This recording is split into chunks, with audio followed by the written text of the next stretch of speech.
Ayan nga pala guys, habang kumakain ako, biglang dumating yung order ko at binubuksan ko na. Yan, tapos abangan nyo na lang ulit yung part 2 kasi baka hindi aabot yata ang ating mga ano. Kumakain pa ako dito ng sino. Yan, sarap-sarap eh. Hirap buksan. Wait lang guys. Hirap ako magbukas.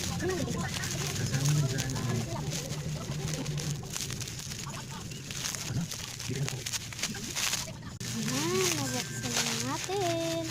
Ganito.